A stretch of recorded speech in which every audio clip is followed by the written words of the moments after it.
Premier Ford was just taking questions from the media after imposing a 25% surcharge on electricity exports to the U.S. Our Sean Leathong is there, and he'll give us a wrap. And we should just note that this is according to Doug Ford. He says that they're not going to back down. Check. And if these tariffs stay, this is going to continue. The tariffs imposed on 3 U.S. states. That includes Michigan, New York, and Minnesota.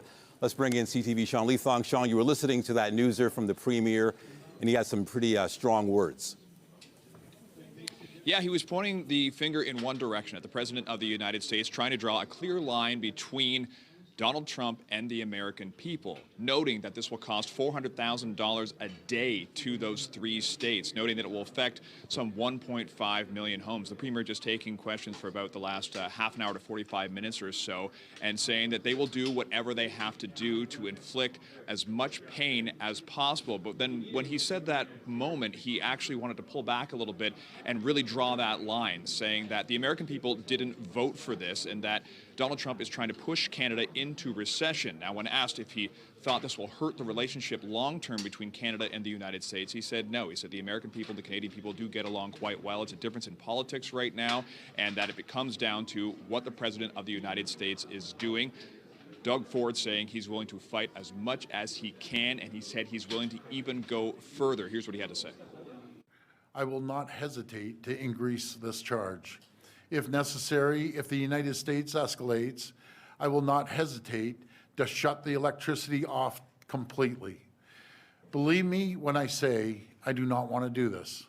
I feel terrible for the American people because it's not the American people who started this trade war. It's one person who's responsible. That's President Trump. Now, the question was asked, as Canada does export energy in the winter months, what happens in the summertime when it's been known that Canada does import energy from the United States? Could this backfire? And Doug Ford, along with Energy Minister Stephen Lecce, said that Canada has made arrangements, that there are reciprocal agreements with Ontario and Quebec. Ontario's made arrangements that they could actually handle this on their own throughout the summer months. And as you heard just there, saying that if this does continue, they are willing to go further. No specifics exactly on when or if they will go further, but we have heard from the President of the United States that reciprocal tariffs could be coming as soon as April 2nd, maybe even sooner. Reporting live, I'm Sean Leathong. Nathan, I'll send it back to you. All right. Thank you, Sean. To other news, the hunt continues for 3 suspects linked to the mass shooting at a Scarborough pub on Friday. There is still a heavy police presence at the scene where 12 people were hurt. Remarkably, none of the injuries considered life-threatening. CTV's Alison Hurst has been following this investigation and joins us live with the latest. Alison. Yeah, so the police tape is down, as you can see here behind me, but there are still a number of vehicles parked outside the pub, perhaps from people who were there several days ago. The police tape is down, but inside the restaurant, clear signs of a violent attack. Bullet holes pierced a door, a TV, and struck an interior window. It's really, really scary because they can hurt anybody. They can go anywhere to just do the same thing. Friday night's mass shooting happened around 10:30 p.m. at Piper Arms in Scarborough Town Centre. 7 people were struck by bullets in the arms and legs. 5 others were injured by flying glass. No one's injuries are life-threatening. We want to feel safe. We want to be able to know that we can go to a pub, we can go to the Cineplex and not have to worry. Police say 3 masked men armed with an assault rifle and handguns entered the Piper Arms pub on its grand opening night and began shooting indiscriminately. The motive remains unconfirmed, but the shooting follows a week of violence linked to the tow truck industry. Police would not confirm a connection, but say they're looking into it. I'm born in Toronto and everything's always been fine for the longest time, but now there's this towing war in that industry there, and you're scared to get your car towed because they're attacking each other and you can be innocent bystanders. Police have warned of an increased presence in the area while they look for the suspects. Toronto police have not provided any update on the investigation, only saying that those 3 suspects remain at large. Reporting live, I'm Alison Hurst. Back to you in studio. Okay, thank you, Alison. Still to come on CTV News, Mark Carney has been elected the new leader of the federal Liberals. We'll have more on the next steps for the party and Parliament as Canada moves toward a federal election a little later in the newscast. But first, one person was sent to hospital and a man has been arrested following an assault at Warden Station. Police say it happened shortly before 7 a.m. on the station's subway platform. The victim was taken to hospital with minor injuries. A man in his 40s was arrested at the scene. Police have not released any details about the circumstances leading up to the assault. So far, there's been no word on charges. No injuries have been reported after fire crews battled a 2-alarm blaze in Brampton this morning. Flames broke out at a home near McLaughlin Road and Sandalwood Parkway. CTV's John Musselman's been following this story and joins us live with more. John. Well, Nathan, a pretty frightening night for the family who lives in the home behind me. We're just going to show you some video that we've obtained from some of the neighbors and the homeowner, in fact. It shows that the fire broke out in the garage area around 5 a.m. and smoke quickly filled into the home. We spoke to the homeowner as well, saying that when the smoke was coming in, the smoke alarm went off. She started screaming for the rest of the family members to get out of the house right away. They actually got out just wearing their pajamas until the fire department got on scene and were able to bring this blaze under control. Now, a family of 7 lives in the home. There's also a son and a daughter in the basement. 2 dogs got out. Now, 1 cat is missing, the family cat Karima, but they're hoping that the cat might still be in the home hiding because it's frightened about what happened. We're still waiting to get an update on that. Here is what the homeowner had to tell us this morning when we arrived on the scene. Then I started screaming in the house and said there's a fire. And the kids, they woke up because they heard me screaming. So they woke up and they grabbed the 2 dogs and we just grabbed our coat and just run out. The damage is pretty extensive, as you can see behind me. The flames actually extended from the roof up to a bedroom above the garage. Extensive smoke damage as well inside the home. We just got an update from the homeowner. They think they can hear the cat in the house, so they're hoping to be reunited with the cat soon if they can find it somewhere in that home. Reporting live, I'm John Musselman. I'll send it back to you. Okay, thank you, John. A child in Hamilton has tested positive for measles. Hamilton Public Health Services says the infection is travel-related. Health officials say people may have been exposed at the Hamilton Medical Center and walk-in clinic on the morning of March 5th. Others may have also been exposed at a Costco location in Stony Creek between 3:30 and 7:30 p.m. that same day. There is also concern about possible exposure at the Stony Creek Medical Walk-in Clinic and McMaster Children's Hospital Emergency Department on the evening of March 6th.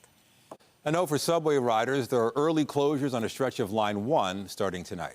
Trains will stop running between Finch and St. Clair stations at 11 each night until Friday. The early closure is to accommodate track work in the area. Shuttle buses will operate until the end of service around 2 a.m. The TTC says staff will be available at all stations to assist customers. More news in a moment, but first, here's a live look at the city this afternoon. It has been bright and beautiful out there today. Conditions expected to remain sunny and clear throughout the rest of the day. Let's bring our Lindsay Morrison, who is here with a look at the current conditions. Lindsay, you're out in the sunshine. Looks fabulous. Natalie, I just had to get outside. Have you seen the conditions today? And I'm not just talking about the weather conditions. The ski conditions are great, too. It's been a fantastic season. We are live at Lake Ridge Ski Resort today, and spring skiing is officially underway. We're all feeling a little bit warm in our winter jackets. Happy March break. A great opportunity to get outside and enjoy the ski hills and the tube park. We're going to show it to you in a little bit. But first, let's take a look at the weather. Not much to show you here on the satellite and radar imagery. Temperature-wise, it is warm. We are at 9 degrees already in Toronto. That is our forecast daytime high. It's looking possible that we are going to exceed that, maybe make it into the double digits this afternoon. I don't think anyone's complaining. I have some 2 best friends here, Charlotte and Avery, and you're not even wearing a jacket today, Charlotte. No. Why is that? Because it's really hot outside. It's really hot outside, and you're going to do some snow tubing. Have you done it before? Yeah, I have. And what do you think? Can I handle it? Am I brave enough? Is it fun? When you go down the hill, it's like really fast and it's really windy. Okay, well, I'm going to keep that in mind and consider whether or not, you guys, I'm going to go down the snow tube hill, but I think I should because we're celebrating March break. We have a really fantastic week ahead weather-wise, too. All of those details are coming up, but for now, I'll send it back inside to you, Nathan and Natalie. Thank you, Lindsay. Well, Mark Carney has been elected the new leader of the Liberal Party of Canada, succeeding Justin Trudeau. Carney will now serve as Prime Minister designate ahead of an expected federal election called in the coming days. CTV's Jeremy Sharon has the details. Mark Carney!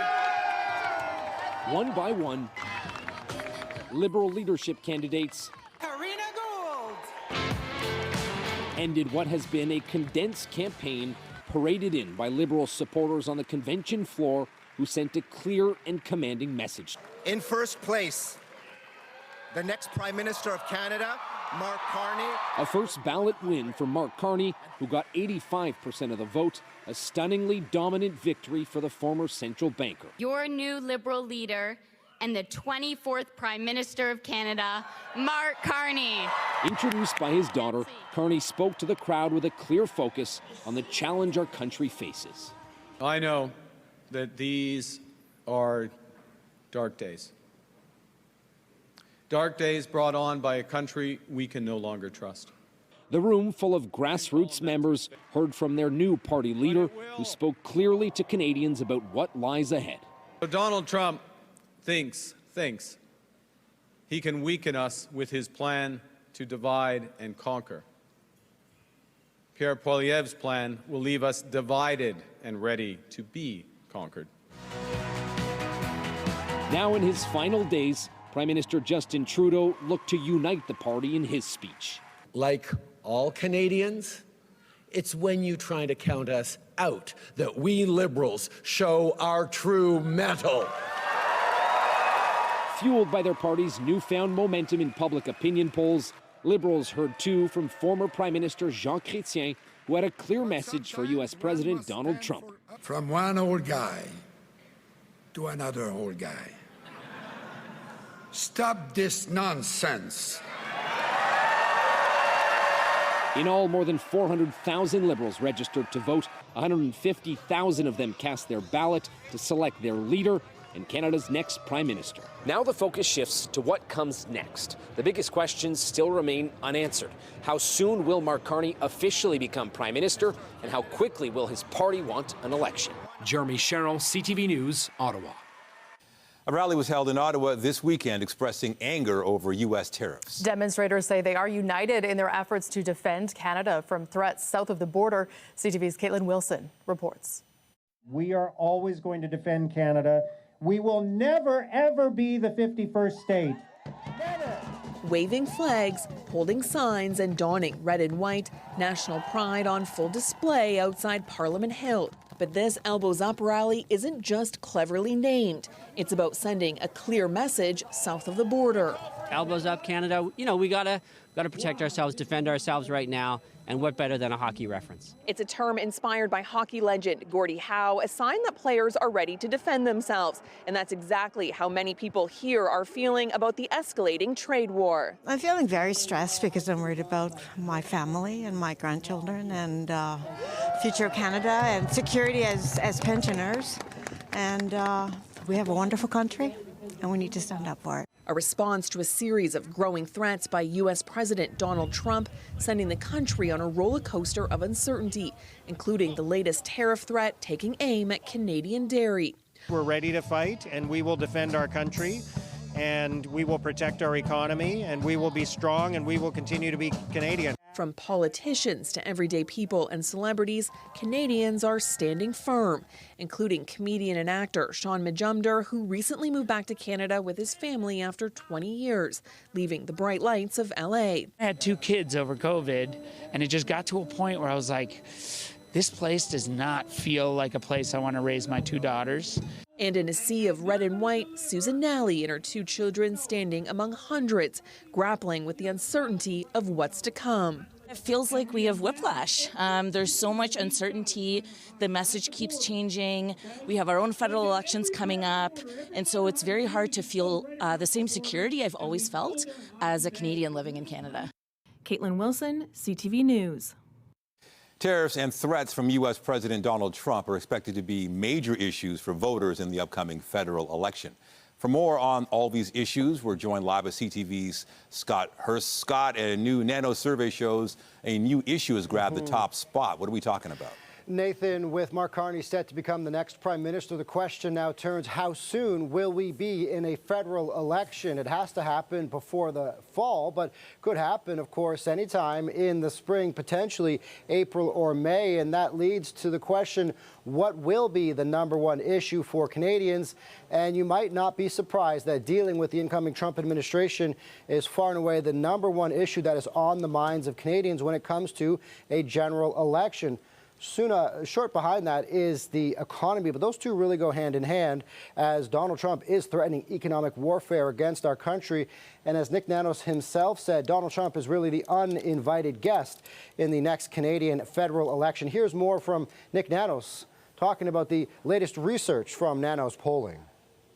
I don't think there's anything wrong with things being competitive. You know, the big question is there are still many Canadians who are upset at the Liberals and upset over the last 10 years and upset over the Trudeau-led kind of platform and policies that they pushed forward. So this is not going to be a free ride for the Liberals.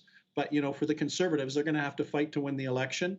They're still poised to win a minority government today. Or a majority government. They could squeak out a majority government because the Conservatives are still doing really well in the province of Ontario, but it's going to be a little more competitive. So, Nathan, as we shift our attention to a federal election, the Liberals have gotten quite a bump in polling over the last several weeks as they've been going through this Liberal leadership race with 4 candidates vying for Liberal leadership. They really have taken a lot of the headlines and a lot of the talk in the news, but the Conservatives throughout all of this remain the front runners, remain in the driver's seat when it comes to potentially the next Prime Minister and when it comes to who Canadians might want to form the next government, as we are likely in a federal election sometime in the spring, Nathan. And also, Scott, we've seen rallies against those U.S. tariffs promoting a sense of national unity. Could that impact the election as well?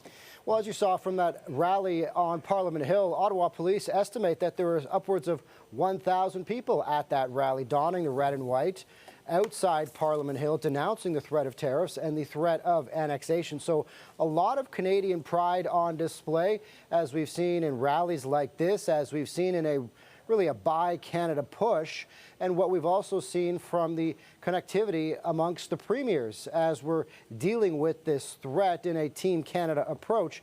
And so when it comes to Canadian pride and when it comes to denouncing the threat that is coming from the Trump administration, it appears pretty evident that this will be the dominating issue when we do go to a next federal election, Nathan. All right, CTV's Scott Hurst on the upcoming federal election. Thank you. Thanks, Nathan. A new U.S. bill aims to withhold funding for any operations to invade or seize land from Canada, Panama, or Greenland unless Congress agrees to it first. The bill, titled the No Invading Allies Act, has been introduced to the U.S. House of Representatives. It would require U.S. President Donald Trump to seek a formal declaration of war. It would also require proof of a national emergency created by an attack or the threat of an imminent attack in order to authorize military action. The federal government has honored thousands of women who came to Canada from the Caribbean starting in the 1950s. A new plaque is honoring their contributions and outlining the history of a targeted immigration program. CTV's Carol Charles explains. Here it is. It was a memorable moment to recognize many Black women who came to Canada in the post-Second World War era. A new life and a future. That was the lure for thousands of women to leave everything and everyone they knew and move to Canada. The West Indian Domestic Scheme was a targeted immigration program in 1955 to help meet the demands for domestic labor. Close to 3,000 women from the Caribbean came to Canada to be employed as domestic workers at a time when discriminatory immigration policies limited the entry of non-white immigrants. King of the road. Patricia Brereton left Barbados in 1964 and arrived in Canada with 42 other women, most bound for either Montreal or Toronto. I was young and adventurous. I wanted to see greener pastures, and Canada felt like the place that I should come. But settling in wasn't easy, especially when placed with her first family. She showed me to my room, which was in the attic. This was a huge house. I was so scared.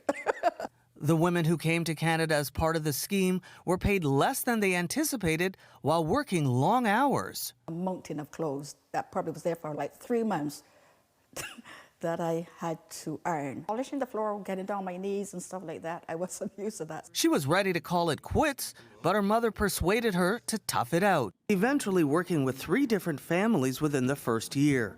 The last being the most rewarding experience. They were great. The father was my children's pediatrician. He's the only person that I've known like for 61 years. He was at my birthday party. my 85th birthday party. After a year of domestic work, the women were granted landed immigrant status and allowed to seek educational and employment opportunities in other fields. I wanted to go higher and higher and higher. I always told the children to reach for the stars, and that's what I was doing. One of her most ambitious ventures was the purchase of a property in Sarnia. The property was a daycare for the elderly, where she dedicated the next 22 years of her life. I started out as a domestic, as I said, and I ended up as an entrepreneur. The commemorative plaque issued by Parks Canada is a token of thanks to these women who gave so much. It's fantastic to think that they have really and truly acknowledged us for all that we did. You know, the families that we served and helped and children that we raised and stuff like that. The plaque is on display here at the Blackhurst Cultural Centre. Next year, Parks Canada will install the plaque outside of Bathurst subway station, where many of the domestics socialized and connected during the early years. Carol Charles, CTV News.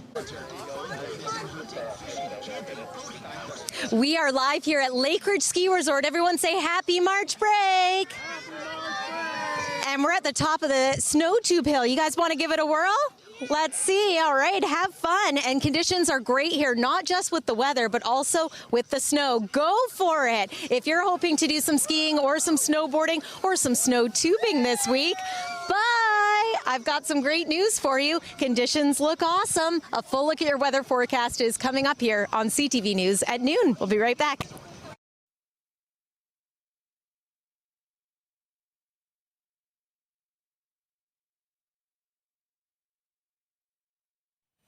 March break has begun and families across the city are already enjoying the time off. One of the local attractions offering entertainment over the break is Ripley's Aquarium of Canada, and that is where we find our Jessica Smith with more on what tourists and Torontonians are checking out this week. Jess, how's it going there?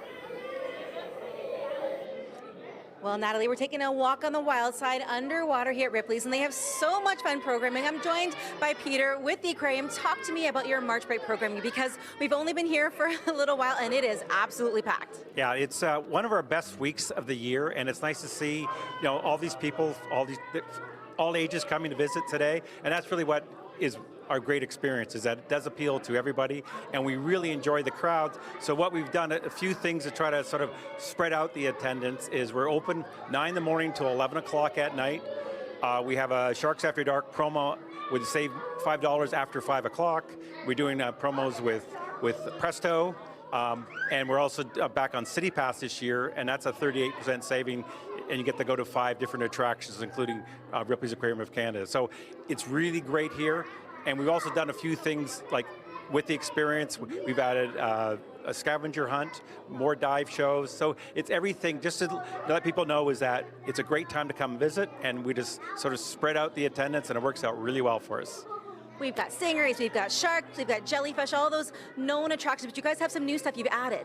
Yes, in September, we opened up a new show called Dragons, and it's really represents animals that we don't do. It's non-fish, so it's amphibians, it's reptiles, gilly monsters, caimans, a great iguana. So it's a whole new experience. It's all part of the Aquarium of Canada experience. So it's called Dragons, Myths Made Real, and it's open in September, and we run it through next year. Now, you have an interesting deal on tomorrow, and we're all about bargains. We love a deal, we love a bargain, especially for families trying to make the most of their March break. What can we expect into tomorrow? Okay, so tomorrow we're doing a one-day promo just to try to encourage people to come and save some money. It's No Tariff Tuesday. So you save 25% with a walk-up ticket, and we're putting that out there just to sort of give people another reason to come, save a little bit of money, enjoy March break while you can. You had me at saving a little bit of money. Peter, thank you so much. We're going to kind of go check out some of the jellyfish and some of the creatures under the water. I'm going to send things back into the studio. Thank you. Looks like fun. Thanks, Jess. Yeah. So many great things to do over March break, including skiing. And when you can do it in a T-shirt, you know the temperature is perfect. We were just talking. I was playing hockey with the boys in a T-shirt yesterday. Just phenomenal spring weather. I like to think that it's here. And Lindsay Morrison is high on the hill soaking up the sunshine today. How is it out there, Lindsay? This is not a bad assignment at all, Natalie, and that's so fun that you were able to be outside in a t-shirt yesterday. I know we've had a winter here in Southern Ontario, so I think everyone is enjoying the weather this week. It's well deserved. I want to bring in John here. He's the director of outdoor operations at Lakeridge Ski. I mean, what do you think of these conditions today? Well, Lindsay, it's the best you can get this time of year, right? Sun's out, people are having a good time. We have a lot of snow here, so it's we're pretty happy, and I think everyone else is too. And I really wanted to take the opportunity to celebrate the ski season in Southern Ontario. Every winter comes with its challenges, but we've had a little bit of help from Mother Nature this year. Has it been a good season for you? Yeah, it's been a great season. I mean, we all know what kind of snow we had here in Ontario, and for us, it certainly feels like it just was winter from start to finish. So it's been awesome. So you've got a great base here. Spring skiing and snowboarding and snow tubing in full effect. People should come on down and enjoy March break. Yeah, full effect. We have a lot of snow to get us through March break and maybe beyond. Conditions are great. This is what we want for spring skiing and tubing. Wonderful. And what else can people look forward to if they come to this area specifically? Well, other than the skiing, snowboarding, tubing, we have a wonderful cafe. We've got a great poutine shack for snacks. We have some nice little fireplaces on our patio. So the vibe is great. We love it, and we love it when people show up and enjoy it here. Thanks for having us out. It's so great to be here. It's awesome to be outside enjoying March break. I mean, I think Mother Nature timed this just perfectly. Let's talk about everything you need to know for the next few days ahead here. We'll let you know that weather is brought to you by the Presler Law Firm Injury Lawyers. You don't pay unless they win. So lovely weather conditions. Temperature-wise, we are mild across Southern Ontario. It is still cold in parts of Western Canada and the north, so Yellowknife, minus 31 degrees. It could be a little bit different at this time of year, eh?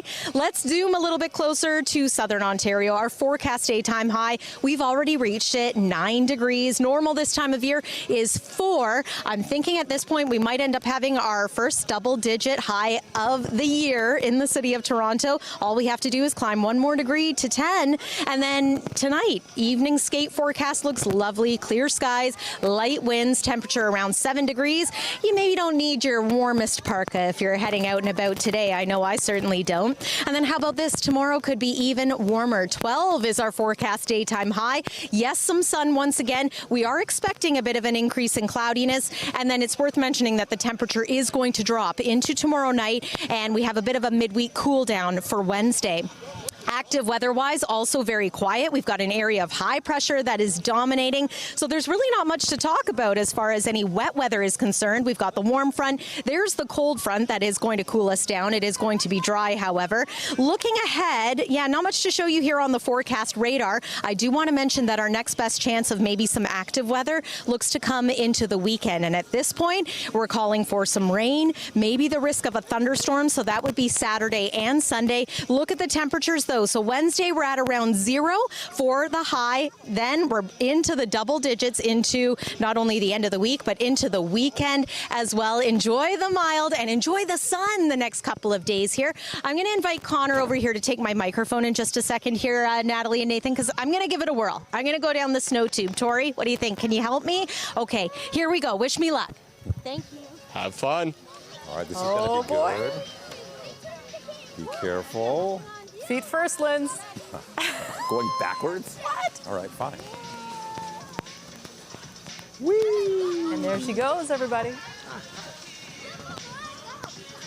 All right, where's she? Very good. All right. We'll check back in with her after and ask how it went. But first, the Maple Leafs will look to avoid a 4th straight loss when they take on the Utah Hockey Club this evening. Marner lofts it back in. McMahon trying to catch up to that. In behind the net, Bobby McMahon. Marner scores! The Leafs are coming off a 7-4 loss to the Colorado Avalanche on Saturday. Puck drop for tonight's game against Utah is set for just after 10 p.m. in Salt Lake City. And the Raptors will be looking for revenge tonight when they take on the Washington Wizards following a heartbreaking loss in their last game. Makes a move. The Raptors are coming off a 118-117 loss to the Wizards on Saturday. The team thought they'd won the game on a buzzer beater. However, the officials ruled the shot was not released before time expired, giving the Wizards the win. Tip-off for tonight's game against Washington is set for just after 7:30 at Scotiabank Arena. Still to come, the importance of going with your gut. We'll have more on new data outlining why people should trust their instincts when we come back.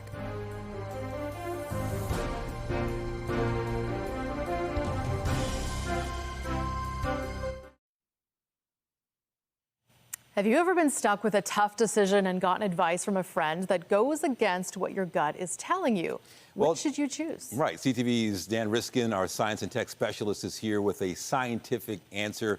So, Dan, how did scientists tackle this question? And it's happened to all of us, by the way. And what did they find? Yeah. So, I mean, you know, you've got two options. Should you get the pasta, or should you get the chicken, or should I buy this car or that car, or this house, that house? The stakes can be as high as you want.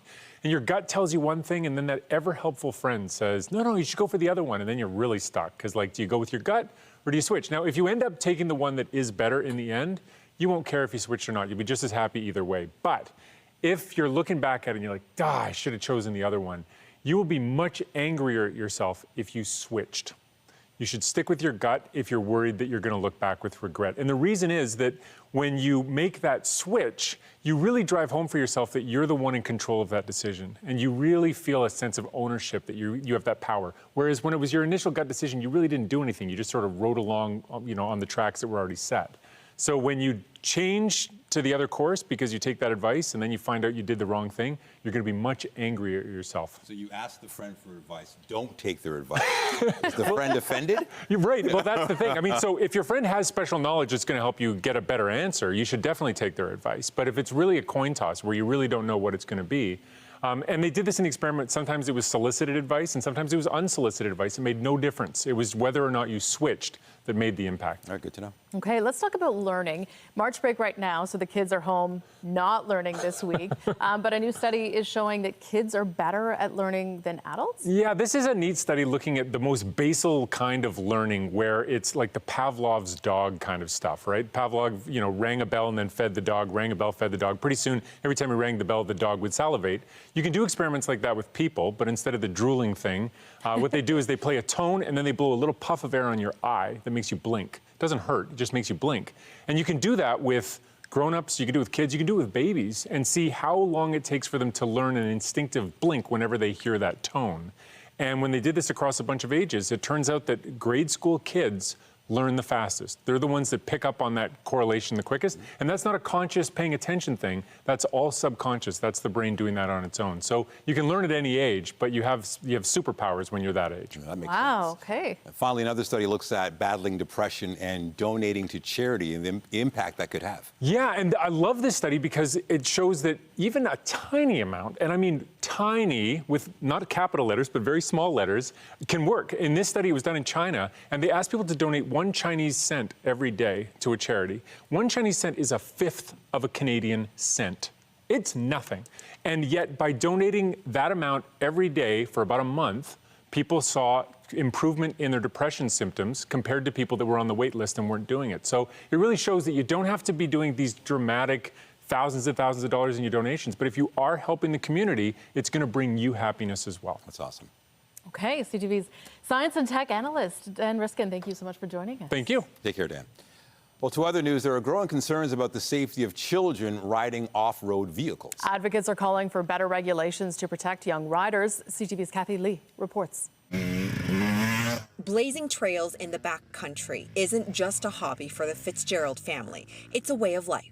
It provides a physical challenge for us, and so it's just another great way to get outside. Zoe and Nate grew up with handlebars in their palms. Each adventure is different, but some important things stay constant. We bring helmets, goggles, pants, boots, chest protector, gloves, first aid equipment, and snacks, and lots of food and water. Dirt bikes are a type of off-road vehicle, as are ATVs and side-by-sides. The Canadian Pediatric Society is now putting the spotlight on the latter too, calling for better regulation and safety measures to protect kids riding them.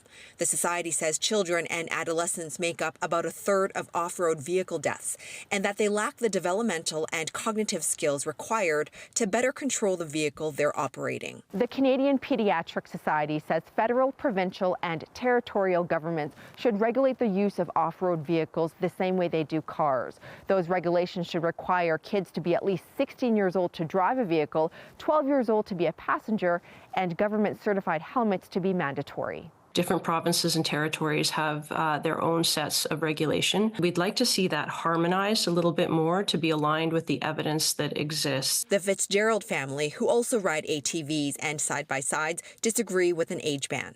The safety equipment definitely should be mandatory, but I think that banning or heavily restricting OHV use for children only punishes the responsible family members out there. Families like the Fitzgeralds, who couldn't imagine missing out on all the memories doing what they love with their kids. Kathy Lee, CTV News, Waiparis, Alberta. Sci-fi film Mickey 17 topped the box office in its debut weekend, but there are concerns about its long-term prospects. Hi, Mickey. Are you experiencing any vertigo? I guess I am feeling a little dizzy.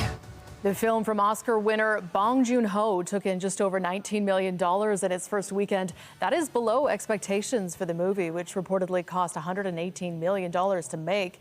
Captain America: Brave New World finished second, taking in $8.5 million.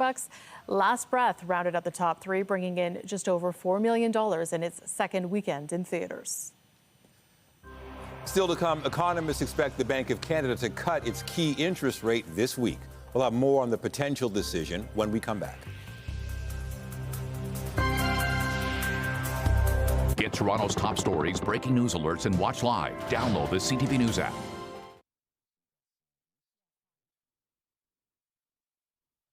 Well, there has been no news about pop star Harry Styles for several months now, but rumors are swirling that the British singer could be headed to Las Vegas. For more on this, we are joined live by Sam East, host with 99.9 Virgin Radio for our Monday segment, Chronically Online. Sam, thank you for joining us. Let's start out with those online rumors about Harry Styles.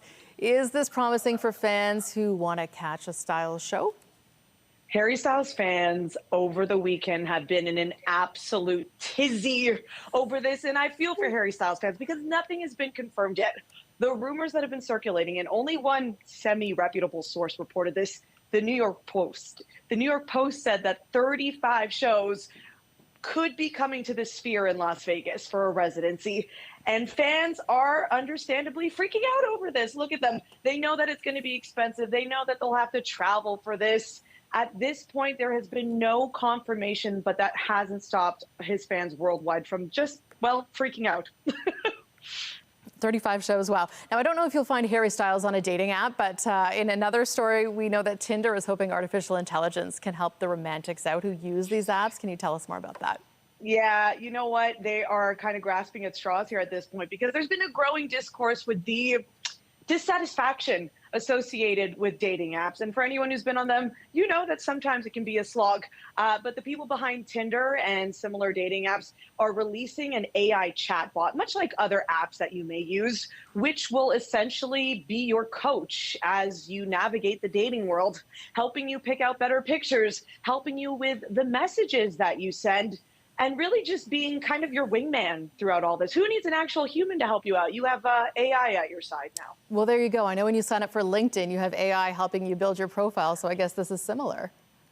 Yeah, I mean, all the help that single people can get in this case, hopefully it'll turn out better results because there's a lot of fatigue that's being reported on these dating apps. And not to mention this AI chatbot could also help in filtering out more kind of off-color comments. There is a safety component to that as well. So hopefully this will be used for good rather than evil. There you go. And I'm told you have some personal experience to share on this. Is this connected to the AI factor? What's going on there? Is that what the producer said? Yeah. Oh, well, you know, the experience on dating apps is real. I've been on, you know, Hinge. I've been on the Bumble, and AI has yet to kind of creep its way in.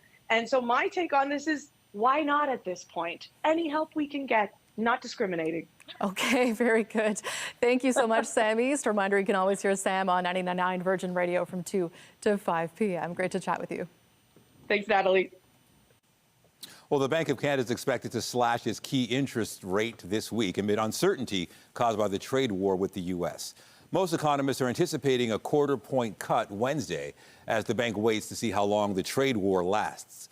The bank has cut its key interest rate 6 consecutive times, bringing it down to 3%. Bank of Canada Governor Tiff Macklem has stated the bank will use its policy rate to smooth the impact of tariffs. However, he's warned that if the duties are long-lasting, the economy will not recover the same way as it did from COVID-19. The parent company of 7-Eleven is reconsidering a possible sale to Quebec-based convenience store giant Couche-Tard. Today, the company confirmed talks have begun on a sale plan, which could lead to Couche-Tard's $47 billion takeover bid. Both sides are working on a plan which they say would satisfy U.S. antitrust regulators. 7-Eleven originally rejected the takeover pitch last year, saying the offer was too low. Still to come on CTV News at noon, a new Canadian children's show aims to get kids interested in the natural world while honoring the ideas of a biologist from the Yukon. We'll have more on Northern Tales when we come back.